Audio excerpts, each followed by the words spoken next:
Are you ready for some smart, plain talk on politics, Israel, and the law? It's the Andrew Parker Show. Let's roll.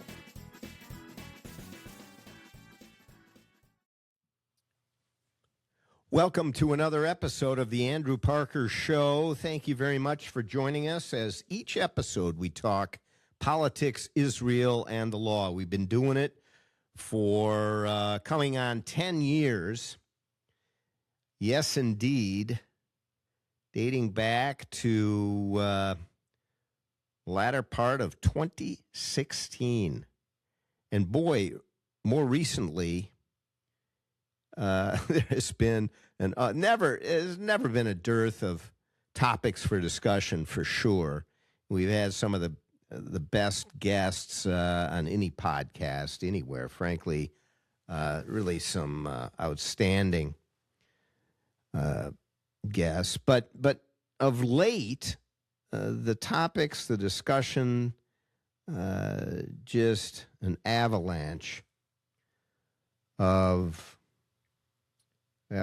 different things going on in the world as it relates to politics, Israel, and the law. Today I want to talk about a few things.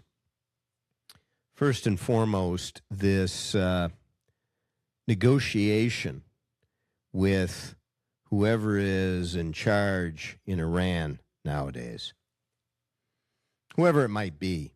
And Trump claims they're more moderate. Trump claims they're more reasonable. Trump claims that they understand much more. Now, Donald Trump is certainly not a Democrat. He is not a member of the Democratic caucus or any part of the Democratic Party. Now, of course he's not. What do you tell? He's a MAGA, Listen, for most of his life, he was a Democrat. But he certainly isn't now. But he is talking a bit like the Democrats were talking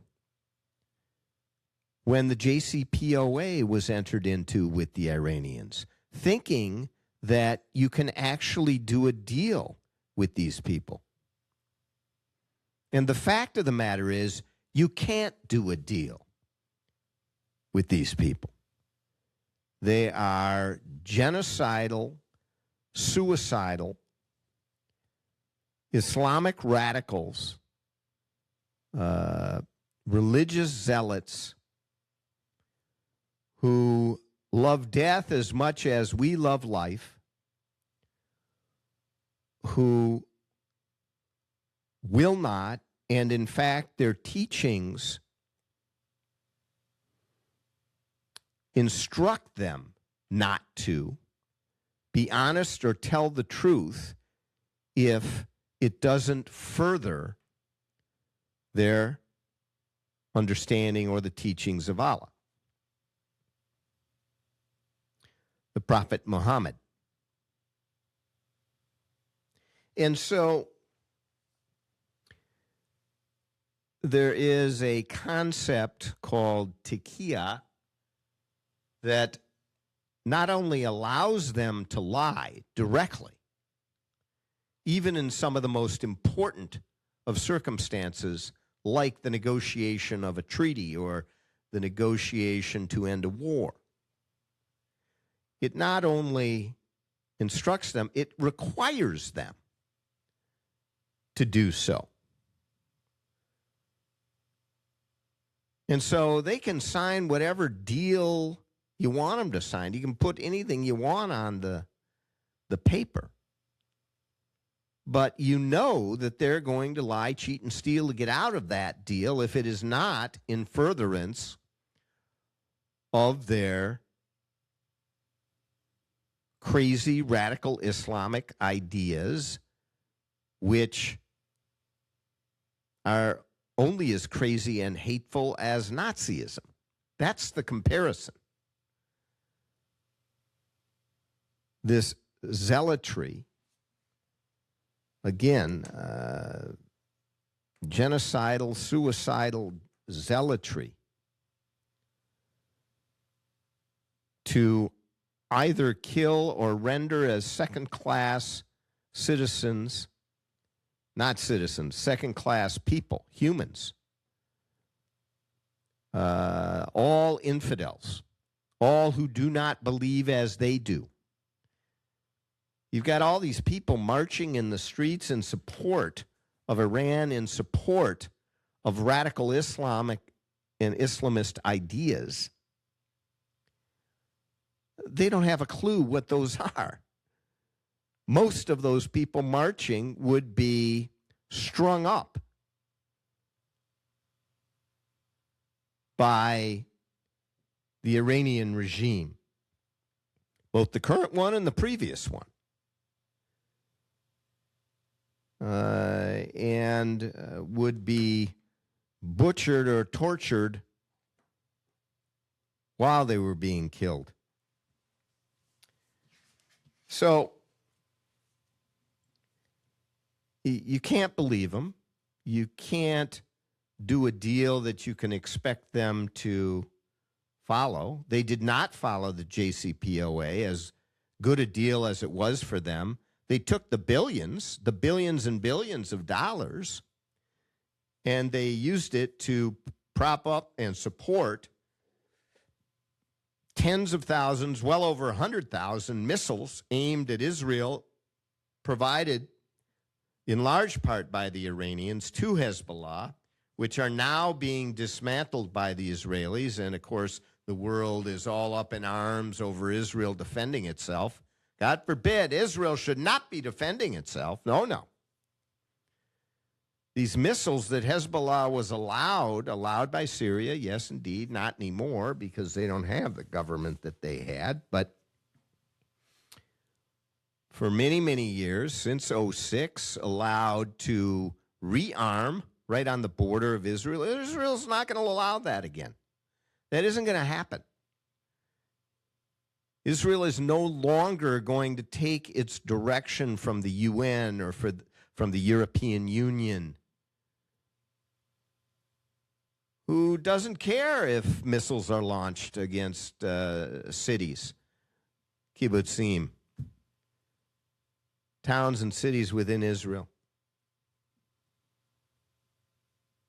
They are going to respond.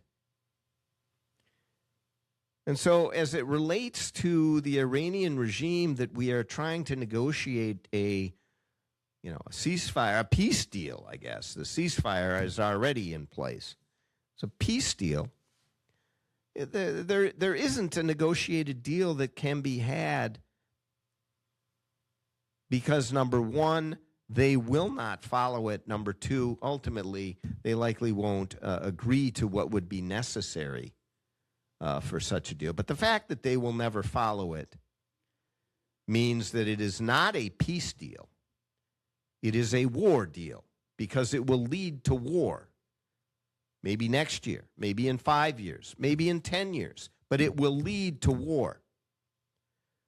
This radical Islamic ideology in Iran is close to collapse, and it must be destroyed and collapsed. That is the only answer here, to return Iran to its people, to return Iran to the people of Iran who were taken over in 1979 through military action. This wasn't an elected government and never has been since 1979. So if the United States, through its action, is able to return the country to its people and then leave it to the people to decide, and it may be that it's an anti-U.S. government that they decide on. Well, if it's a free and fair election and that's what they decide, that's where they'll sit. And what might it take to return Iran to its people? It might take boots on the ground. But if we're going to do this to win, to make all of what we have already done over the past 6 weeks, United States and Israel, worthwhile at all, it must be completed, and it must be completed with an idea of winning, which is returning the country to its people, which is not believing getting played. J.D. Vance says, oh, we're not going to get played. Meanwhile, he's talking about actually doing a deal. Again, it's not a peace deal, it's a war deal. There's really only one way to peace, and that is to return Iran to its people and to remove the radical Islamists. And, of course, we then have the overlay of everything that the administration is trying to do as they're being hectored by the right and by the left. First, the Republicans. Why do we as Americans care about Iran? We have no interest there. Really? Do we care about world peace? Everybody talks about it all the time. You know, nobody really applies the words as they are intended. It's not peace. There's no peace when Israel leaves Gaza. It's still a war. And, you know, they may take up arms in Gaza, maybe not next year, maybe not in 5 years, maybe it's in 10 years, but it's still a war. Unless you have unconditional surrender and you are able to rebuild, which is what happened in World War II, for example.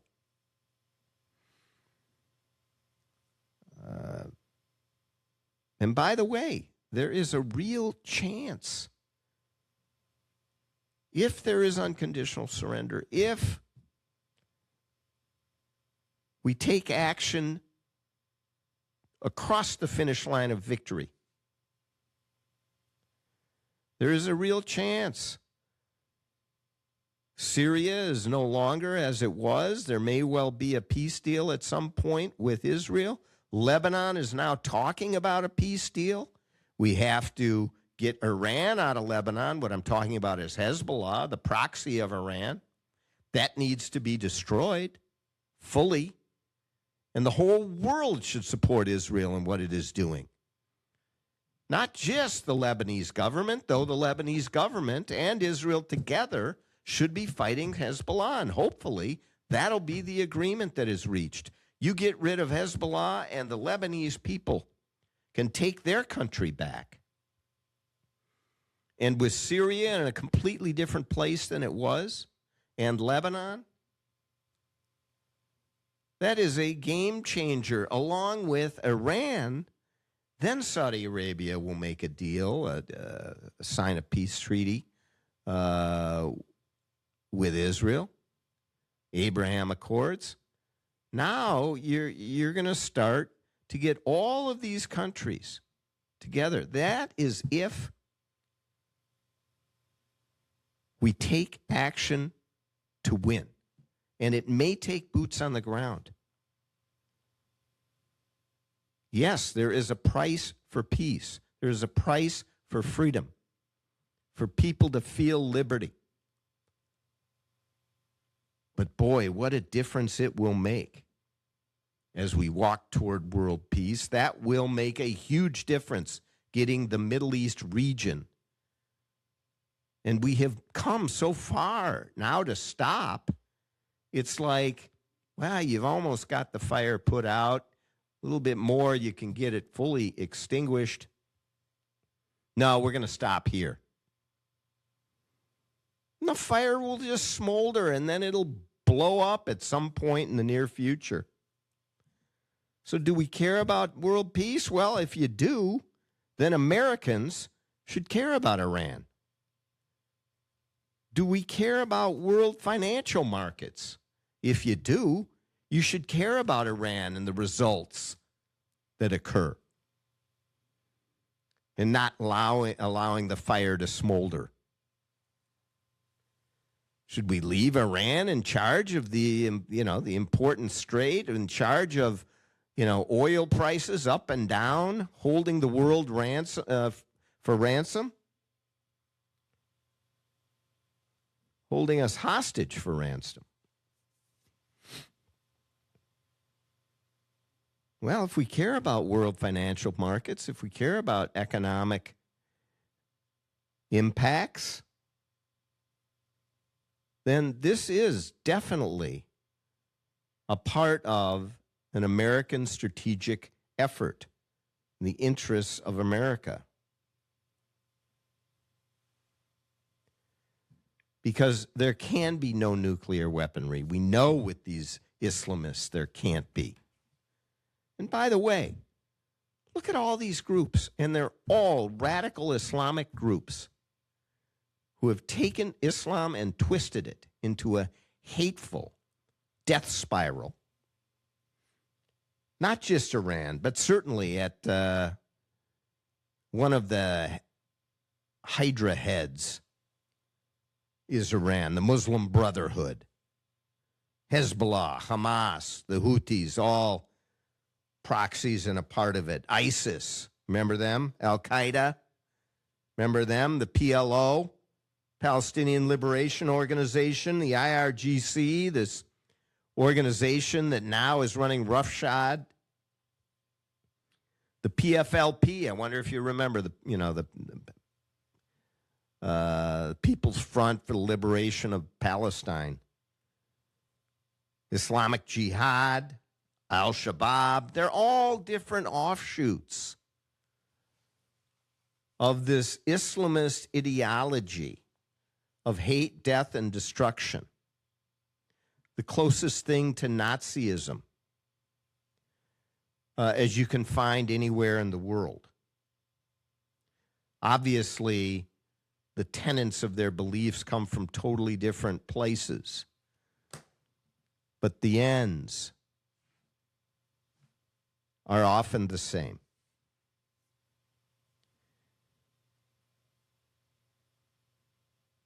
And this, I don't like to say it's a war of civilization, but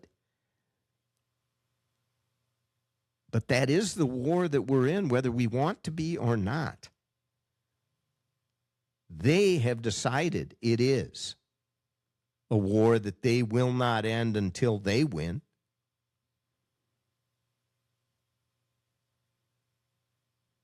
And so an idea of freedom and liberty, the idea of democracy, of self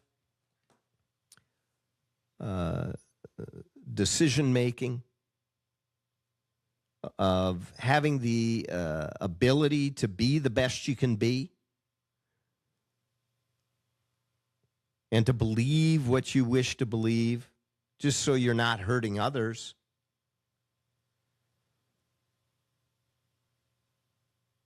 That is the Judeo-Christian ideology. It is the ideology of the West. And the harm that has been brought to us by these radical Islamists is untold, unmeasured, because it is so enormous.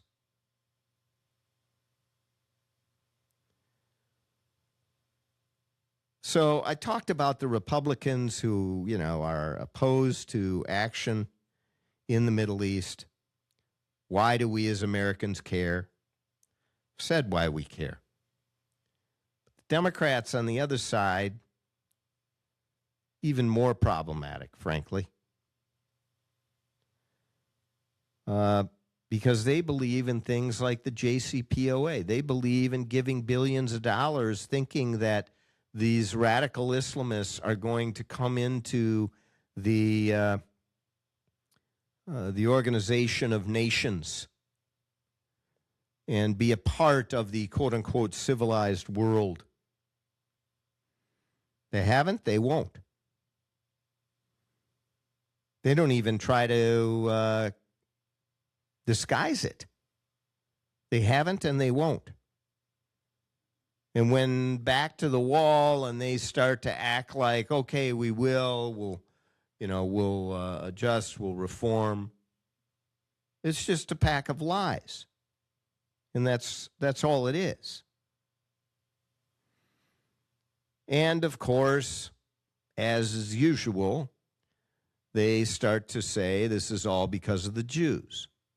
And those on the far right say this is all because of the Jews.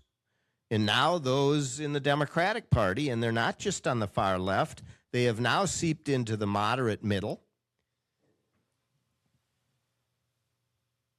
And when I say moderate middle, the middle of the Democratic Party is not moderate, but it's all relative, of course. The middle of the Democratic Party is now being taken over by the far left wing. You can see that by some of the leadership. Hakeem Jeffries, he was always a moderate Democrat. Even Chuck Schumer. Chuck Schumer was totally opposed to the JCPOA. He understood the threat of Iran. But now if he takes those positions, he gets run out of town on a rail, which he probably will anyway, but he would much sooner. Hakeem Jeffries, I mean, he was the moderate middle of the Democrats just a couple of years ago. Now, I mean, he supported Zohran Mamdani. He opposes what's going on in Iran. He does not oppose the government of Iran staying in power. And in fact, if he starts to take positions openly pro-Israel, he'll get run out. Understand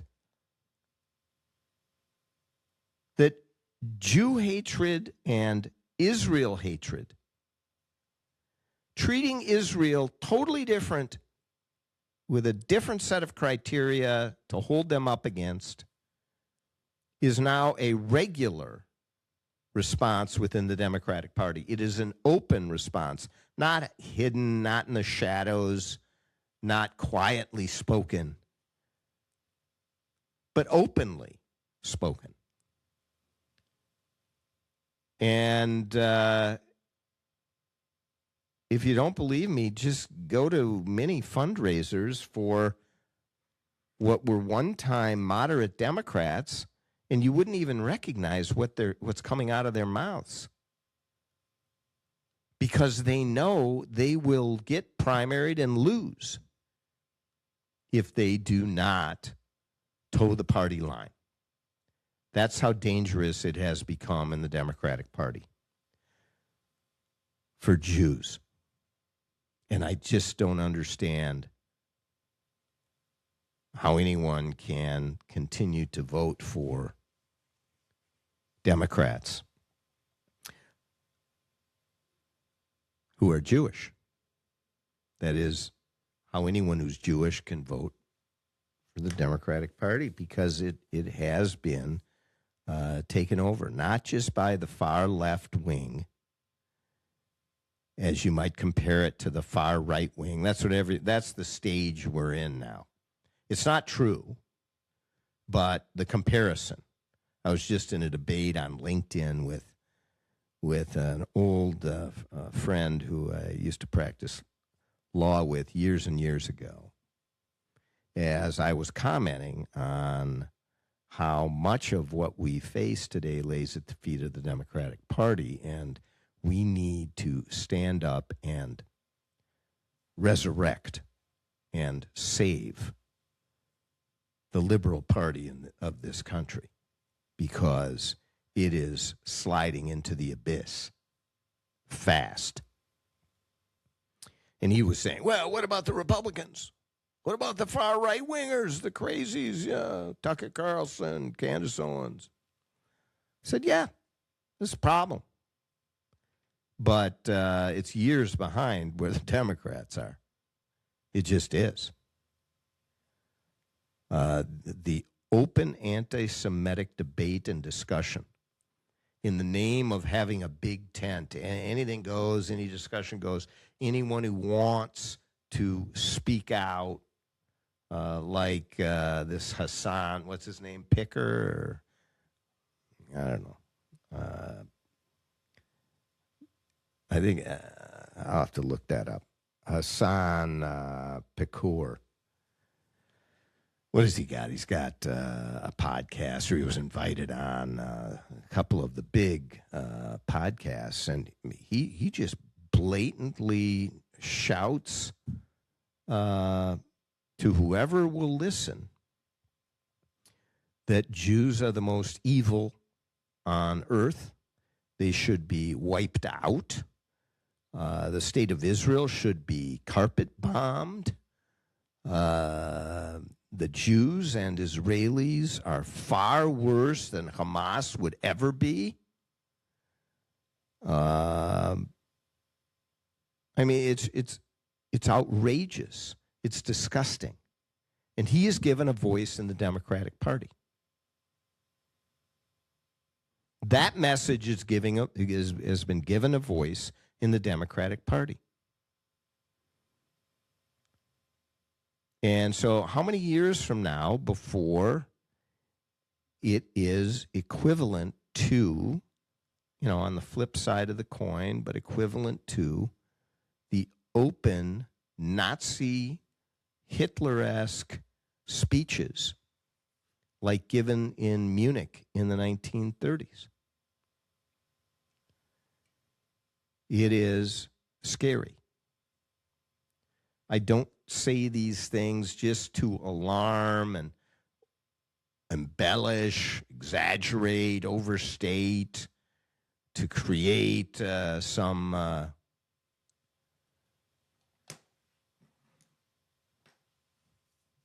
heat behind the discussion. No. I say it because you can see it right in front of your eyes. As the Democratic Party has let into its ranks, and now members of Congress with a vote, and there are dozens and dozens of them who just blatantly blame the Jews for all these issues. It's going so far as to suggest that Donald Trump was cowed or forced or hoodwinked into launching attacks on Iran. Both the big bunker busters as well as this war that is currently in ceasefire mode. It's ridiculous. All of a sudden, Donald Trump can be led around by the nose. I mean, that is an anti-Semitic trope right there. Just ridiculous. And now, a word from our sponsors.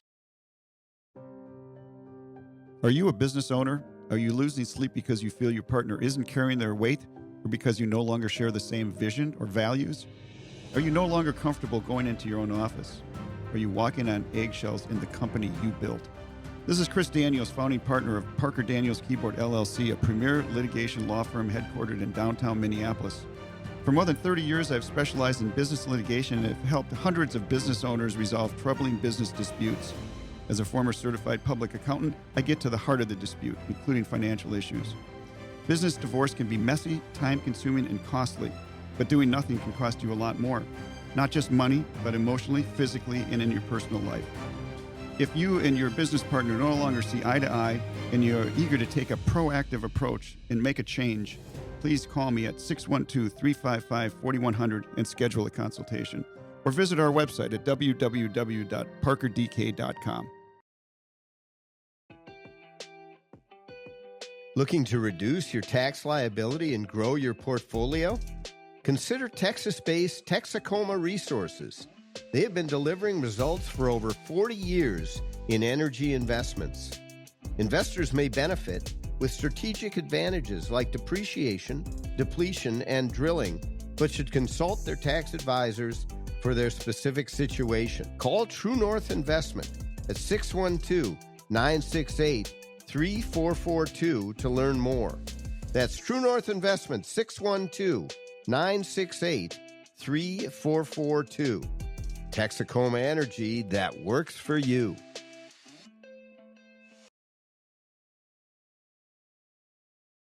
So,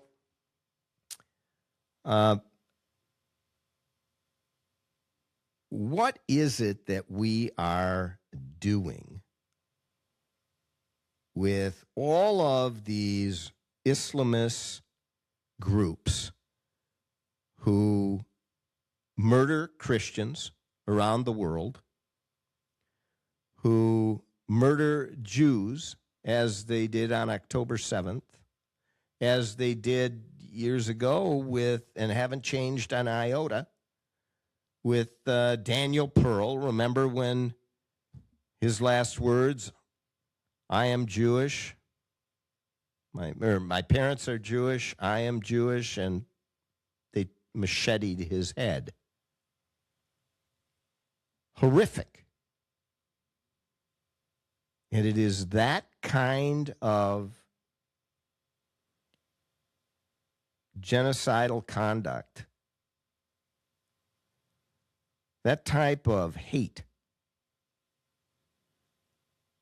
that is just far too much supported, or at least allowed, by leaders in this country, most of them on the Democratic side, which, again, I think is the most important issue to work on politically in this country.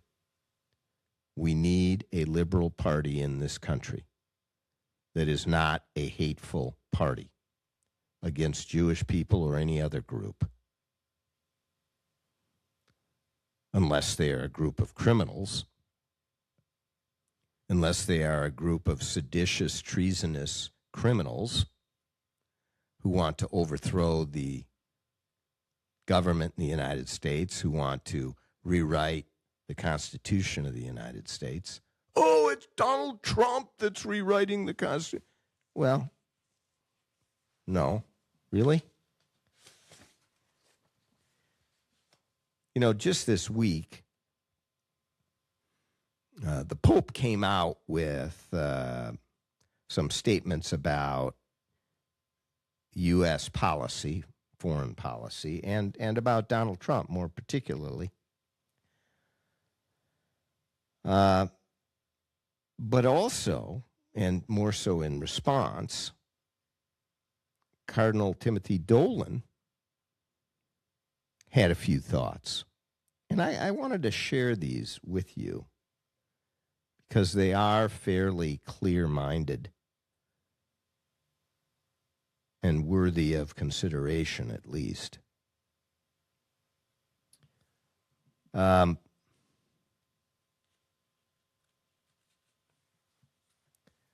So let's take a look.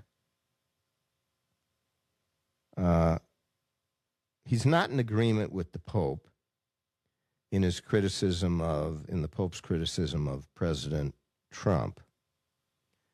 And he says, this is Dolan, the Cardinal, are you really not seeing what's happening, or are you just pretending not to? He said firmly in a panel discussion that he was a part of with a number of folks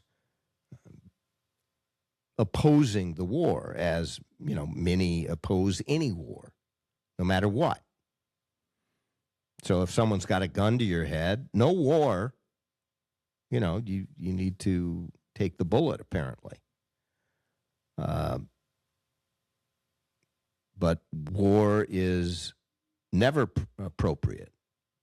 Now, that is not believed by everyone. There are such things as just wars.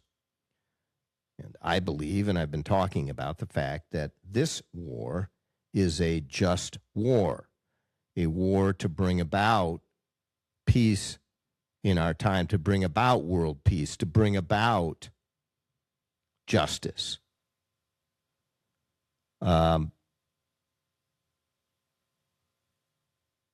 World War II, millions died, yet it was a just war. It was a war that had to be fought. Can you consider how dark the world would be if we didn't fight that war? This is no different. How dark it would be if we didn't fight this war. So Cardinal Dolan went on to say, let me be clear. This chaos you keep talking about in the United States here isn't spontaneous. It's being amplified, weaponized, used for political gain. And then a panelist tried to jump in, but Cardinal Dolan raised his hand. This is what a Post reported on the panel discussion. And Dolan raised his hand. Whoa, stop for a minute. And he said, no, look at the facts. When streets are allowed to spiral out of control, when police are restrained, when the rule of law is weakened, ask yourself one question. Who benefits? He paused and then answered it himself. Not Donald Trump. This disorder is being used to scare Americans, to convince them the country is broken beyond repair. And then, conveniently, to blame the one man who keeps saying the same thing. Law and order matters. He goes on to say, well, no, somebody mutters, according to this account, that sounds authoritarian. See, that is the message of the Democrats. Trump is tearing up the Constitution. He is becoming a dictator. He is a Hitler. He is authoritarian because he wants to enforce the law. This is the law on the books as voted on by democratically elected officials, members of Congress and the Senate, and the president. That's how a bill becomes a law. It has to be passed through the democratic process. So enforcing the law, supporting the law, calling for law and order is not authoritarian and undemocratic. It is the essence of democracy. This is what I've been saying on this show for a long time. Cardinal Dolan speaks it during this panel discussion. So in response to somebody saying, that sounds authoritarian, Dolan snapped back immediately, as described by this report, and said, no, enforcing the law is not authoritarian. Securing borders is not authoritarian. Protecting citizens from violence is not the end of democracy. It is the foundation of it. Indeed. Fighting for freedom and liberty, supporting democracy, returning Iran to its people is just. It's not colonialist.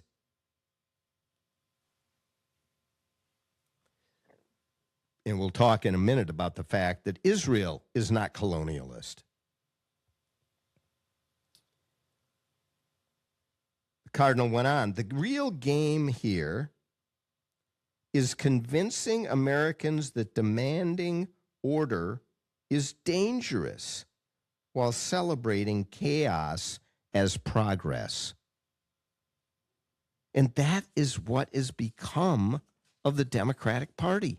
In their fervor and hatred toward Donald Trump, they have ended up, and I'm talking about virtually the entirety of the party. It has now become the platform of the party. They have become those that try to convince Americans that demanding order, that following and enforcing the law is dangerous while celebrating chaos in the streets. Look at what happened after George Floyd in Minneapolis, and then around the rest of the country, and then around the rest of the world. Chaos. Oh, but you've got to allow protest and free speech. Yeah, but not riots. $1 billion of property damage. What are you talking about? You have to allow that. No, you don't. It's crazy. And it was not just allowed by the Democratic Party. It was supported. It was cheered on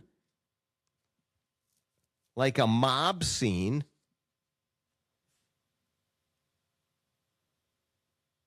Dolan went on.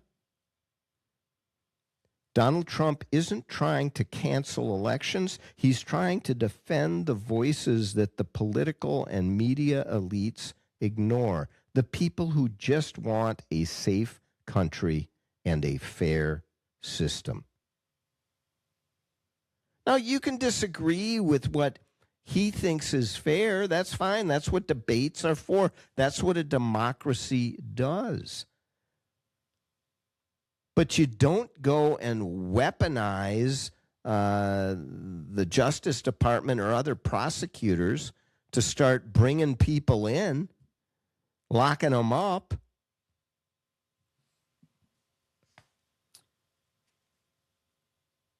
This account says that the cardinal finished staring straight into the lens and said, America doesn't need more fear-driven narratives. It doesn't need apocalyptic monologues. It needs truth, accountability, and leaders who aren't afraid to say that order is not the enemy of freedom. Order, law and order, due process is not the enemy of freedom. Now people say, well, due process, these immigrants aren't getting due process. No, they are. And if they aren't, it's corrected by the courts. And many of these cases are getting to the Supreme Court as these issues are being ferreted out as to what process is due to someone who is not a citizen. It's in part clear, but not entirely. So that's just one example. But order is not the enemy of freedom. In fact, when it comes to due process, it is a foundation of freedom. It's critical. Of course, none of this is ever discussed or debated in Iran or in any of these Islamist locations or with any of these groups. The murder and slaughter of innocents by radical Islam is second to none. And I'm not just talking about slaughter of Jews. I'm talking about the slaughter of Christians, secular, and the like.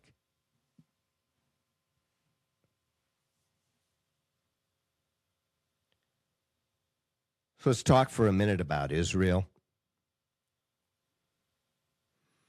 As I've talked about before, Israel is not a colonialist country and never has been. Israel was established thousands of years ago. The Jews have lived consistently without break in the land of Israel. since that time.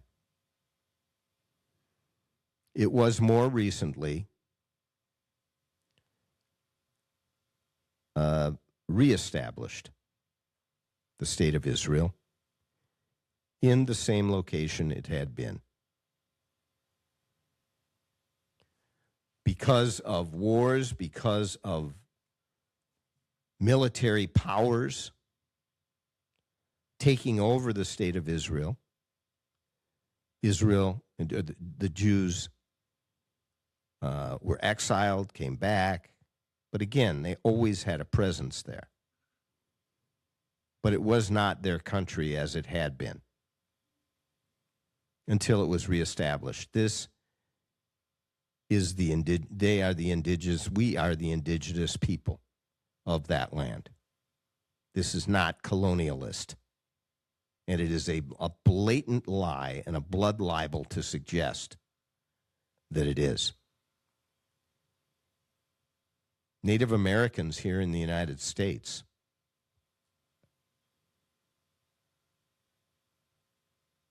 had this land. We are living on it. Does that make us colonialists? Maybe. But American Indians, American and Native Americans are not colonialists. And in the same vein, in some respects, only some respects, Jews in Israel are not either.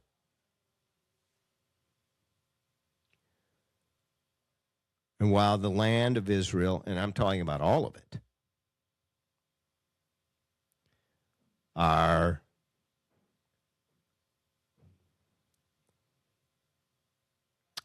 while that land is and has been the land of Israel for thousands of years, the Jews coming back, the Jews attempting to live with their Arab neighbors, is not a colonialist act. It simply isn't.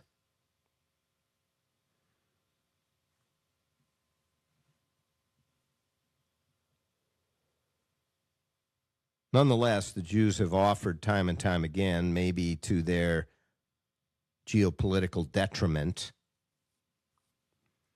to live side by side in peace with their neighbors. It has been rejected time and time again by several of their neighbors, most of them. Instead, deciding to murder Jews. But due to the Holocaust, the Jews will no longer sit by and expect anyone else to defend them, to protect them, because they will be disappointed, to say the least.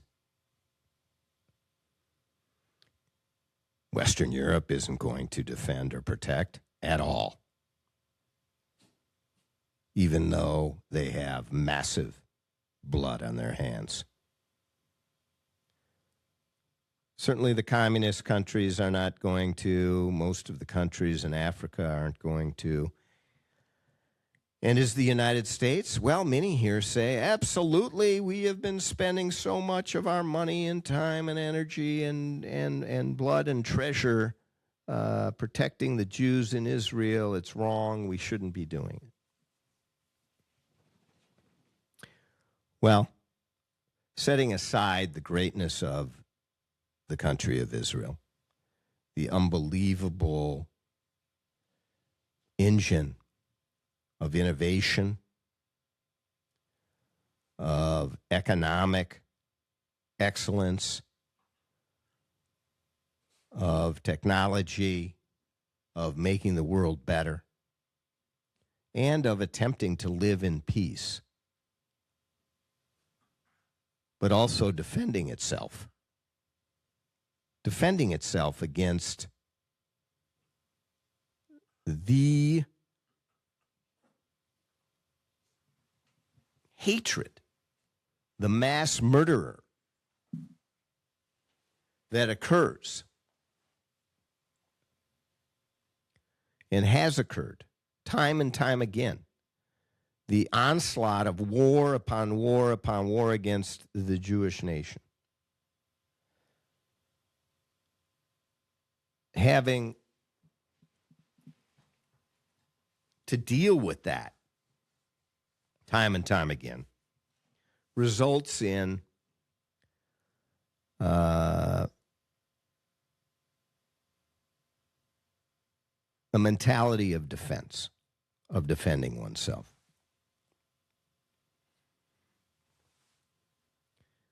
So when October 7th happened, the world turned against Israel, even though Israel was clearly the victim.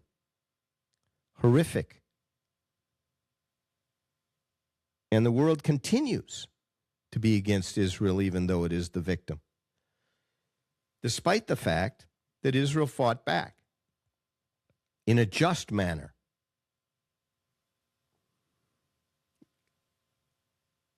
They could have carpet bombed all of Gaza and it would have been over. And 100,000 people may have died. That didn't happen. Yet they destroyed what they needed to destroy, and they still need to destroy more. Because they are not going to live with a gun to their head. And that goes for what's happening in Lebanon. But take a look at it.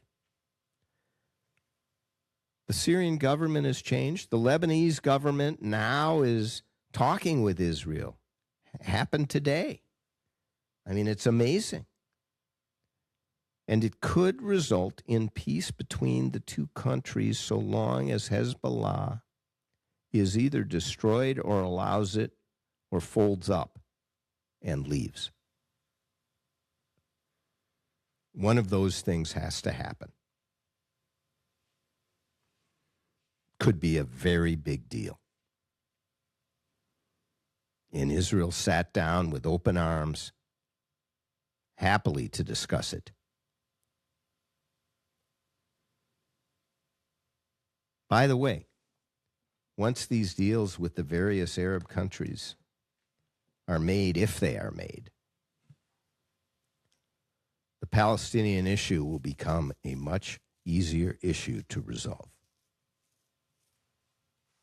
But not until that happens, and not until Iran is destroyed. The funder of the hate is Iran. You can say the hate of Hamas, you can say the hate of Hezbollah, you can say the hate of the Houthis. I say the hate of the Palestinians. They are funded, they are propped up, they are the oxygen and the lifeblood of death and destruction for the Palestinian people. Once that is choked off, I believe there will end up being a Palestinian state, but it is years off, as generational change needs to occur.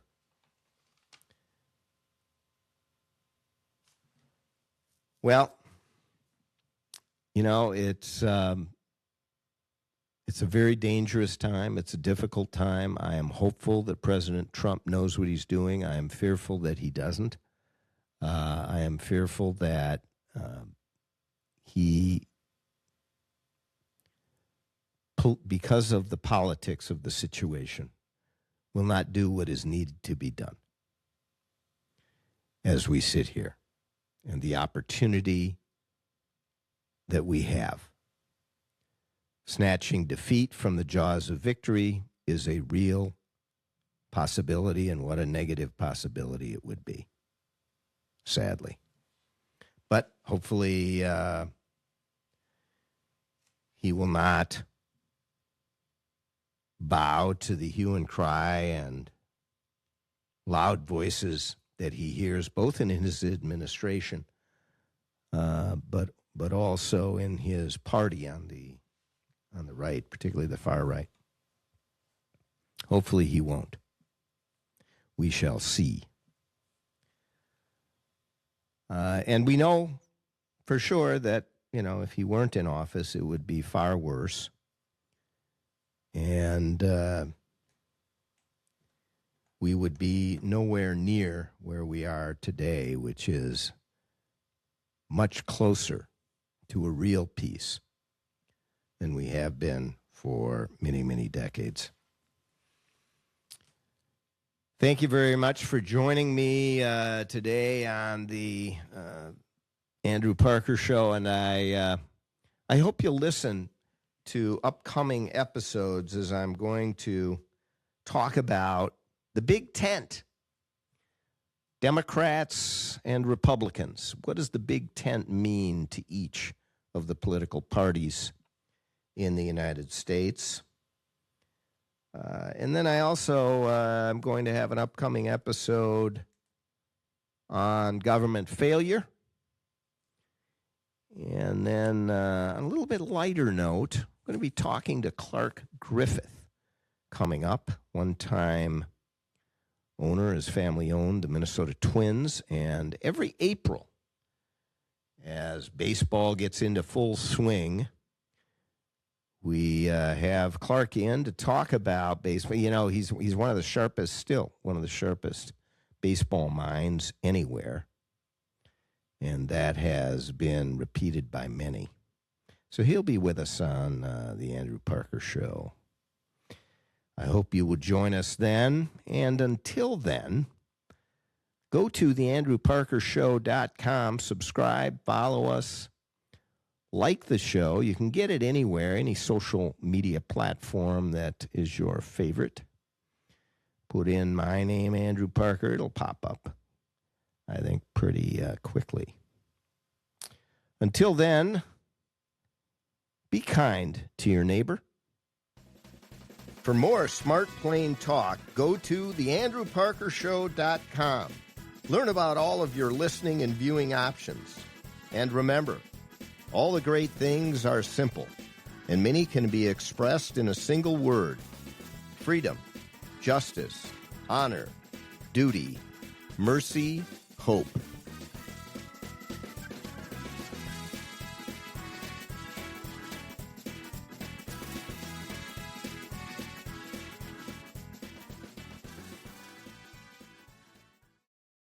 This episode of The Andrew Parker Show is sponsored by Parker Daniels Keyboard and True North Private Investments.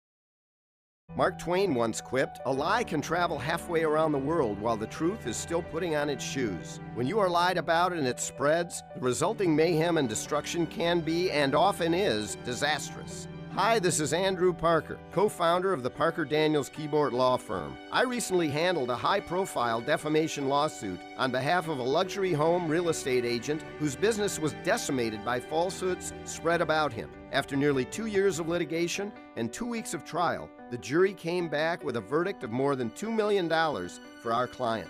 Parker Daniels Keyboard. We litigate cases, we try cases, and we win cases. With a record of excellence in achieving extraordinary results, Parker Daniels Keyboard lawyers have consistently won huge verdicts for its clients in the areas of defamation, civil rights violations, regulatory battles, and intellectual property theft. For wise counsel and winning results, contact us at Parker Daniels Keyboard, premier law firm in downtown Minneapolis. Looking to reduce your tax liability and grow your portfolio?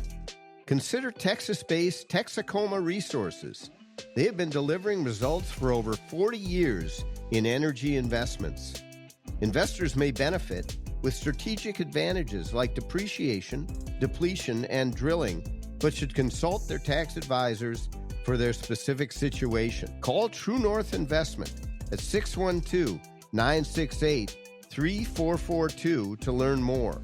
That's True North Investment, 612-968-3442. Texacoma Energy that works for you.